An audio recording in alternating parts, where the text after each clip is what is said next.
ეს გამოიწვია როგორც რუსეთის, ასევე უკრაინის და საქართველოს. აი დავუმოწმო.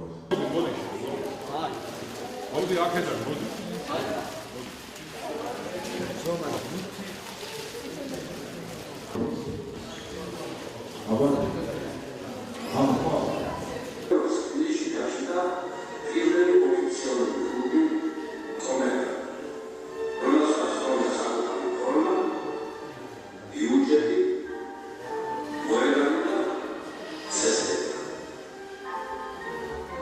ბავშვთა ახალგაზრდობის განვითარების ფონდის მხარდაჭერით მოხდა სტიმულირება საინტერესო პროექტის, რომელიც გულისხმობს ზრუნვა-მოკლებულ ახალგაზრდებს შორის, ესე ვთქვათ, ტურნირის ჩატარებას თბილისის მასშტაბით 14 ნოემბერს სტარტს აიღებს ფესტივალი, რომელიც 18 ნოემბრამდე გაგრძელდება.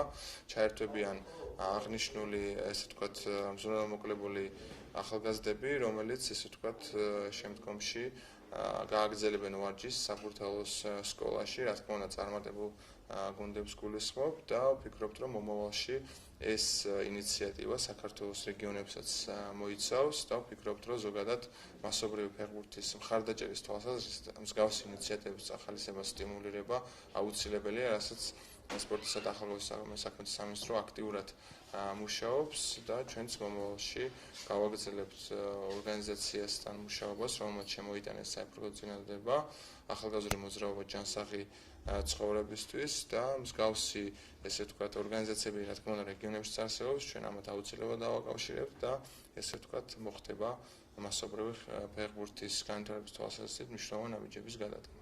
ეს ბავშვები არიან საოჯახო ტიპის ახსაზრდელები. ერთი სახლი არის უცუბიძეზე სოს ბავშვთა სოფელი, მეორე არის ნახალუკაში კარიტასი. აქტიურად არიან ჩართულები, ვარჯიში მიმდინარეობს უკვე დაახლოებით 7 თვეა.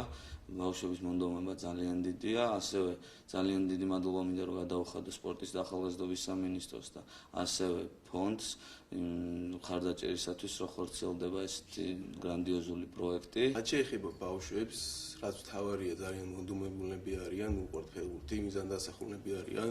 თუ ამ მონდომებით გააგრძელებენ ამ სიყვარულს, რა თქმა უნდა, დაუფასდებათ და დიდ ფეხბურთს ითამაშებენ თავის სურვილის მიხედვით. დანარჩენი ჩვენზე არის, სამწუხაროდ დამოკიდებული და ყველაფერი კარგად იქნება, ვისყავლით.